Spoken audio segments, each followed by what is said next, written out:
बड़ी इंतजार कर रहे थे आपका शिद्दत से। वो कह रहे जो भी महान है सब पीडीए समाज से हैं। नहीं, आज क्यों याद आया? नहीं पहले से बोल रहे हैं नहीं, पीडीए लोकसभा के समय से कह रहे हैं। आज हम आपसे सवाल करते हैं कि 5 साल मुख्यमंत्री अखिलेश जी थे, कभी राजभर महाराजा सुहेलदेव जी की जयंती पर या विजय दिवस पर 2 फूल या 1 फूल चढ़ाए हों? बता दो। तो सुहेलदेव जी राजभर जी बरेली के सिटी मजिस्ट्रेट जो बर्खास्त सिटी मजिस्ट्रेट है वो कल शंकराचार्य से मिले हैं, उन्होंने आशीर्वाद लिया, यूसी बिल के खिलाफ उन्होंने तारीख भी तय कर दी, इसको वापस लें। आप पढ़े लिखे लोग हो भाई, देखो कोई व्यक्ति अगर इस्तीफा देता है ना तो उसका बीमारी का कारण होता है, पारिवारिक समस्या हो सकती है, इसके लिए तब इस्तीफा दे सकता है। कोई यूजीसी और शंकराचार्य के नाम पर कोई इस्तीफा नहीं देता है। वो तो दे दिए, वो ड्रामा रहा यार, दे दिए। अरे आप पढ़े लिखे हो, आप समझो। वो दे दी इसी नाम पर, मैं कह रहा हूँ। हाँ, तो आप इसी नाते उसके खिलाफ कार्रवाई आप इस्तीफा अनएक्सेप्ट करके बर्खास्त कर दीजिए। नहीं, देखो ये ड्रामा था, राजनीति में आने का एक रास्ता ढूंढा जा रहा है। तो कौन करवा रहा है? मंचन किसका है? कौन ड्रामा करा रहा है? वो अग्निहोत्री कर रहे हैं। तो करा कौन रहा है तो बताइए, अलंकार के पीछे कौन है? खुद कर रहे हैं। आपकी नजर में अलंकार किस पार्टी के संपर्क में है? किस पार्टी के संपर्क में? आप कह रहे हैं ना राजनीति में आने का। आपको पता है ना कि माता प्रसाद पांडे से कौन बात किया था? आप बताओ, बात कौन किया था? खाली सवाल पे सवाल करना तो जानते हो, अंदर देखो क्या हो रहा है। कुछ जानकारी रखा करो, तब पूछा करो। ये राजभर है, राजभर ऐसे नहीं बोलता है, राजभर सीना ठोक के बोलता है। ठीक है, चलिए। विधानसभा चुनाव के बाद होगा या उसके पहले होगा? त्रिस्तरीय रिजर्वेशन को लेकर आप, चूंकि आप पंचायती राज मंत्री हैं, उसको लेकर जो आयोग का गठन होना था अभी तक नहीं हो पाया। आरक्षण का क्या प्रावधान रहेगा? तो पहले पंचायत चुनाव पर बता दीजिए कब होगा? देखिए, पंचायत चुनाव को लेकर के जो भ्रम है, SIR को लेकर के भ्रम है। पंचायत चुनाव की पूरी तैयारी सरकार कर रही है।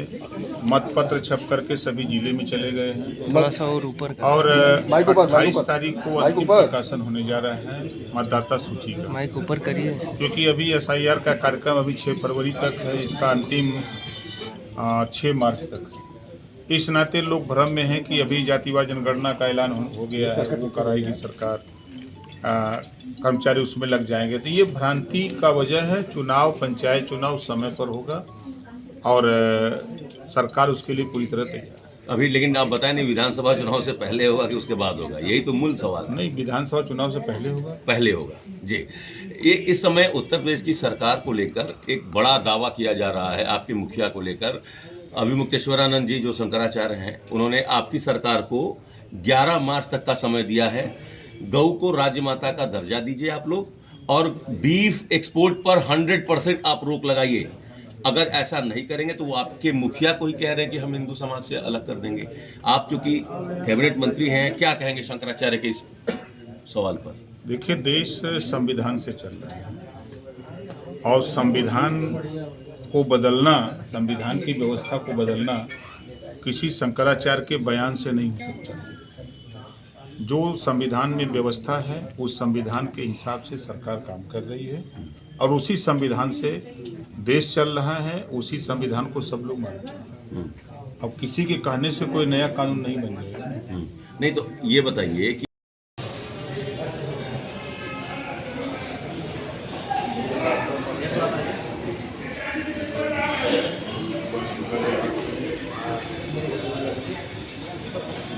माता का दर्जा देते थे, तो शंकराचार्य का अगर ये आप लोगों से मांग है कि गऊ को राज्य माता का दर्जा दिया जाए जैसे महाराष्ट्र में दिया गया, तो क्या दिक्कत है आप लोगों को देने में? हम लोगों को कहाँ दिक्कत है? तो दे दीजिए ना।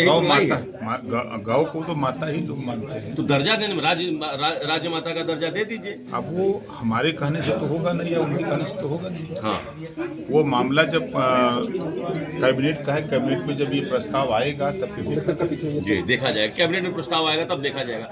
इसी बनारस में आपके जिलाध्यक्ष के नेतृत्व में आपके कार्यकर्ताओं ने खूब विरोध प्रदर्शन किया एक कैबिनेट मंत्री के खिलाफ कि सुहेलदेव जी महाराज की जयंती हो रही थी, उन लोग को जयकारा भी नहीं लगाने दिया गया। तो अब मूल सवाल ये है कि जो 2 राजभर नेताओं की लड़ाई है, ओम प्रकाश जी बीजेपी के एक कैबिनेट मंत्री हैं, आप एक दूसरे कैबिनेट मंत्री, दोनों राजभर समाज से हैं, तो ऐसा क्यों है बार बार ओम प्रकाश राजभर बनाम अनिल राजभर का ये नैरेटिव क्यों ये रखा जा रहा सामने? क्यों दोनों लोगों के बीच विवाद हो रहा है? मंच से भी उन्होंने बहुत कुछ कहा। देखिए, पूरे देश में कोई ऐसी दुकान बनी हो जहां वोट बेचा जाता हो। पूरे देश में कोई ऐसी दुकान हो जो लायक लोग कहते हैं हाँ कि ओम प्रकाश राजभर वोट बेचते हैं। वोट बेचते कहाँ हैं? अगर मर्द हैं, माँ का दूध पिए हैं, तो ये बताने की वोट बेचने की दुकान कहाँ है? जरा हम भी देख लें कि दुकान देख लें, उसके बाद तो फिर हम भी जाएं। मंच से लेकिन बोल रहे नहीं, मंच मैं भी तो कह रहा हूँ, आपके सामने कह रहा हूँ कि अगर मर्द हैं वास्तव में तो एक दुकान बता दें कि कहाँ वोट बेचा गया है और कहाँ दुकान खुली है पूरे देश में। चुनौती देता हूँ। राजभर समाज का नेता कौन है? वो उनका दावा है कि राजभर समाज के हित के लिए जो मैंने कर दिया वो किसी में और कोई कर ही नहीं पाएगा। नहीं, आप लोग गवाह हो, 23 साल पहले क्या राजभर महाराजा सुहेल देव जी का नाम लेने वाला कोई माई कलाल था? हाँ, 20 साल में चीजें बदली हैं। ठीक बात है। हाँ। इसी बनारस से हमने शुरू किया था, सारनाथ से। तब उस समय सुहेल देव जी को जानने वाले लोग नहीं थे। तब लोहा की चोरी करते थे लोग, उंगली उठाने वाले लोग उस समय लोहा की चोरी करते थे, दुकान खोले थे, लोहा बेचते थे। तो घरतौली होती है ना। तो वो चोर किसी और को कह रहे हैं? नहीं, अब बता तो रहा हूँ। जब दुकान अगर लोहे की खुली थी तो दुकानदार तो नाम तो है साहू जी। हाँ, नाम तो है साहू जी। काम क्या होता है? तो जो जैसा करता है वैसा सबको समझता है। राजभर समाज के हित के लिए कौन लड़ा? ओम प्रकाश जी। 23 साल में ओम प्रकाश राजभर ने वो काम कर दिया कि बहराइच की धरती पर राजभर महाराजा सुहेल देव जी की मूर्ति लगवा दिया, 5 एकड़ में पार्क बनवा दिया, लखनऊ में सुहेल देव यूनिवर्सिटी खुलवा दिया। भारतीय समाज पार्टी नहीं बनी होती तो ये नहीं होता। गाजीपुर से सुहेल देव एक्सप्रेस चली। अगर ये भारतीय समाज पार्टी नहीं बनी होती तो ये नहीं होता।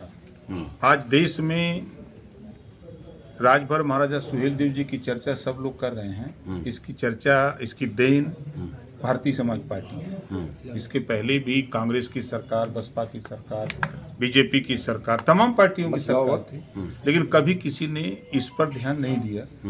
तो जब हम लोगों ने अपने बाप को बाप कहना शुरू किया, भारतीय समाज पार्टी बना करके जब हम लोगों ने देश में, प्रदेश में माहौल को गर्म किया, तब लोगों का ध्यान आया कि नहीं भाई ये चीज़ होनी है। जैसे उदाहरण के तौर पर अभी हम आपको बता दें कि जैसे यूजीसी आया, ठीक, जिन लोगों को विरोध लगा कि हमारा नुकसान हो रहा है, वो लोग सड़क पर आए। ठीक है। और मैं शुरू से कहता था कि किसी चीज़ का विकल्प, अंतिम विकल्प सुप्रीम कोर्ट है। जब 27% आरक्षण पिछड़ों को लागू हुआ तो पूरे देश में विरोध हुआ, लेकिन अंतिम दरवाजा जब सुप्रीम कोर्ट का खटखटाया गया तो 27% आरक्षण सुप्रीम कोर्ट के आदेश पर लागू हो गया। ठीक उसी तरह अगर आपको लगता है कि इसमें यूजीसी में कोई गड़बड़ी है तो आप चले जाओ, सुप्रीम कोर्ट का दरवाजा खुला है। सरकार तो, जो केंद्रीय शिक्षा मंत्री ने कहा ना कि हम कमेटी गठित कर देते हैं, 15 दिन में जो सिफारिश आएगी, जो रिपोर्ट आएगी, उस पर हम संशोधन कर लेंगे।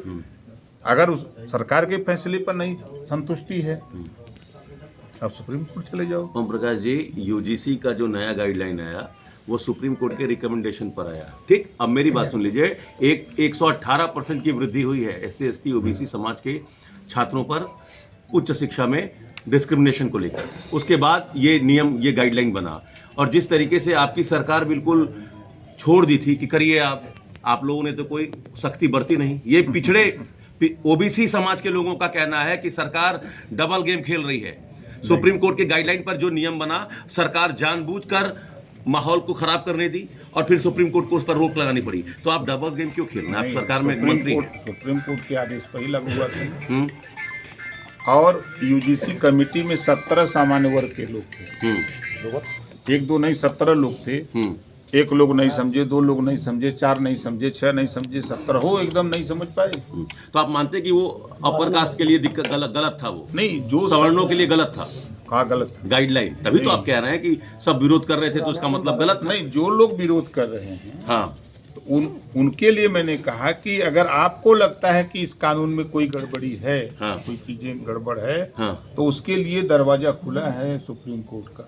आप सुप्रीम कोर्ट जा सकते हैं, वहां से आपको न्याय मिलेगा। जिस तरह 27% आरक्षण का विरोध पूरे देश में हुआ, लेकिन पिछड़ा वर्ग गया सुप्रीम कोर्ट, उसको न्याय मिला। तो ओम प्रकाश जी, आप आपकी यूजीसी नज़र में यूजीसी जो गाइडलाइन के बिल आया है, आप अभी वो सही है या गलत? आज आपकी नजर में जो यूजीसी गाइडलाइन सही है कि बिल गलत? आया वो सही है देखिए, गलत? केंद्रीय शिक्षा मंत्री ने कहा कि इससे किसी का ना नुकसान होगा ना नुकसान होने दिया जाएगा। ये माननीय धर्मेंद्र प्रधान जी ने खुद कहा आकर के प्रेस के सामने। आप मानते हैं उच्च शिक्षा में ओबीसी एससी एसटी के साथ ज्यादती होती है? आप पहले ये मानते हैं कि नहीं मानते? नहीं, बिल्कुल मानते हैं। अगर होता नहीं तो कानून में संशोधन क्यों होते? तो फिर सख्ती से क्यों नहीं लागू करवा रहे हैं आप लोग? तो लागू अब सुप्रीम कोर्ट का मामला है, सुप्रीम कोर्ट स्टे दिया है। अध्यादेश लाने आप तो एससी एसटी के खिलाफ जो सुप्रीम कोर्ट का डिसीजन आया, आप अध्यादेश लेकर आए कि नहीं है? सुप्रीम कोर्ट के आदेश पर लेके आए। हाँ, तो आप अध्यादेश क्यों नहीं लेकर आ रहे हैं? यही तो सवाल है। भाई सुप्रीम कोर्ट ने डेट दिया है ना 13 मार्च का। ठीक है, अब उसका 13 तारीख तक जो सुप्रीम कोर्ट के गाइडलाइंस है उसको हम नकार नहीं सकते ना। तो एससी एसटी ओबीसी की लड़ाई ओम प्रकाश राजभर लड़ेंगे? काहे नहीं लड़ेंगे? हम तो सबकी लड़ाई लड़ते हैं। नहीं, फिर आप डिप्लोमेटिक आंसर नहीं, आएंगे। नहीं, नहीं, नहीं। आप एससी एसटी ओबीसी की लड़ाई लड़ेंगे कि किसी नहीं? कानून से, हाँ, किसी कानून से अगर किसी का नुकसान समझ में आ रहा है किसी वर्ग का, ठीक। तो उसके लिए अंतिम दरवाजा सुप्रीम कोर्ट है। आप अपनी बात वहां जाके कह सकते हैं कि हमारा इससे नुकसान हो सकता है, इसमें संशोधन कर लिया जाए। ठीक है। और यही सुप्रीम कोर्ट में दाखिल भी हुआ है। तो उसके बाद सुप्रीम कोर्ट के सुनवाई के बाद आगे का रुख आप स्पष्ट करेंगे? हाँ, बिल्कुल। समाजवादी पार्टी पीडीए पंचांग बंटवा रही है और पीडीए पीडीए का नारा लगा रही है। एक बार भी आपके मुंह से पीडीए समाज को लेकर कुछ नहीं निकला। चुनाव सामने है, अब पीडीए समाज का वोट अगर समाजवादी पार्टी को मिल जाएगा तो आप कहेंगे कि फिर इसमें भी दिक्कत है। देखिए, पीडीए का फार्मूला पहले समझ लीजिए। ठीक है। परिवार डेवलपमेंट अथॉरिटी है। अभी वो पीडीए पाठशाला चलाए, तो पीडीए पाठशाला में बताते थे कि अखिलेश डिम्पल का परिवार है, ये पढ़ा रहे थे। जब 5 साल अखिलेश यादव जी मुख्यमंत्री थे, 3 सितंबर 2013 को हाई कोर्ट ने आदेश दिया कि 27% आरक्षण का लाभ 12 जातियां उठा रही हैं, इसको बांट करके सभी जातियों को दिया जाए। तब पीडीए याद आया? तब तो पीडीए याद नहीं आया। और नाई, गोंडपाल, प्रजापति, बिंद, केवट, मल्ला, राजभर, चौहान, आरा, कर्कवंशी, बंजारा, बहेलिया, कंगार तो याद नहीं आया। जोल्हा, दुनिया, अंसारी, साईं, दर्जी, फकीर याद नहीं आया। तब तो खाली याद आया कौन? उनकी जाति। अपनी जाति को चीन चीन के लड्डू बांट रहे थे। आज पीडीए की बात कर रहे हैं, आप देखिएगा ना। पीडीए पंचांग में